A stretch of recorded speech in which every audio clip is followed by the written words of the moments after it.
नमस्कार, जय हिंद दोस्तों। आप सभी का स्वागत है। तो उम्मीद करता हूँ आप लोग अच्छे होंगे।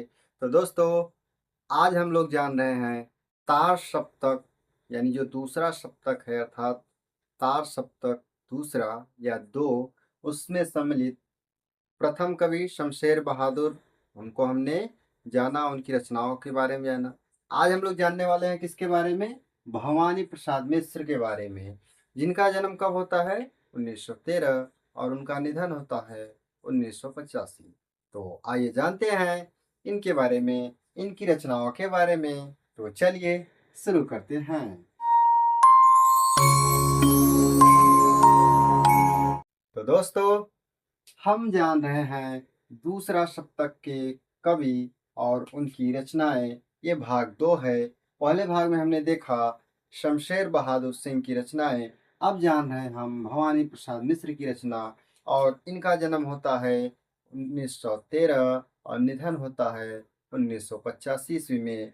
तो चलिए जानते हैं। गीत फरोश 1956 ईस्वी में प्रकाशित यह रचना बहुत ही प्रमुख रचना है दोस्तों।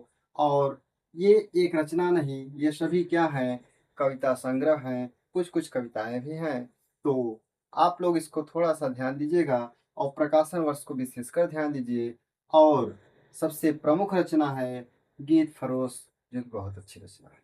उसके पश्चात अगली कविता है या अगला संग्रह है चकित है दुख, जो कि 1968 ईस्वी में प्रकाशित होता है। उसके पश्चात अगली रचना है अंधेरी कविताएं, जो कि 1968 में यह भी प्रकाशित होती है। और उसके पश्चात अगली कविता आती है या अगली रचना इनकी है गांधी पंचशती 1969 ईस्वी, जो कि प्रकाशित होती है। बुनी हुई रस्सी 1971 ईस्वी में प्रकाशित होती है। और वहीं खुशबू के शिलालेख 1973 ईस्वी में प्रकाशित होती है। तो दोस्तों, इनकी कुल रचनाएं यहाँ पर लिखी हुई हैं। हम क्रमशः आपको बता रहे हैं। व्यक्तिगत, जो कि यह रचना है और इसका प्रकाशन 1973 ईस्वी में होता है। परिवर्तन जिए 1976 ईस्वी। इदम नमम 1977 ईस्वी। इसको ध्यान से पढ़ लीजिए। वैसे देखा जाए तो क्या है? इद्म नमम, यानी 1977 ईस्वी में यह रचना प्रकाशित होती है। त्रिकाल संध्या 1978 में प्रकाशित होती है। उसके पश्चात अगली रचना है अंतर्गत, जो कि 1979 ईस्वी में प्रकाशित होती है। और वहीं अनाम तुम आते हो 1979 ईस्वी में यह भी प्रकाशित होती है। उसके बाद इनकी अगली रचनाएं हैं जैसे शरीर कविता फसलें और फूल 1980 में प्रकाशित होता है।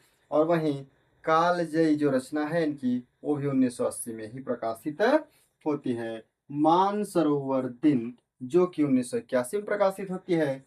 और वहीं उनकी अगली रचना है संप्रति, जो कि 1982 ईस्वी में प्रकाशित होती है। नीली रेखा तक 1984 ईस्वी में प्रकाशित रचना है। तूस की आग 1985 ईस्वी। ये कोहरे मेरे हैं 1993 ईस्वी में प्रकाशित। तो दोस्तों, भवानी प्रसाद मिश्र की रचनाएं यहाँ पर हैं, जो कि प्रमुख रचनाएं हैं। तो एक बार इसको फिर से समझ लेते हैं। गीत फरोश, चकित है दुख, अंधेरी कविताएं, गांधी पंचसती, बुनी हुई रस्सी, खुशबू के शिलालेख, व्यक्तिगत, परिवर्तन जिए, इदम नमम, त्रिकाल संध्या, अंतर्गत, अनाम तुम आते हो, शरीर कविता, फसलें और फूल, कालजयी, मानसरोवर के दिन, मानसरोवर दिन, संप्रति, नीली रेखा तक, तूस की आग, ये कोहरे मेरे हैं। तो दोस्तों, ऐसी वीडियो देखने के लिए हमारे चैनल को सब्सक्राइब करें और मिलते हैं अगली वीडियो में। आज के लिए इतना ही। जय हिंद।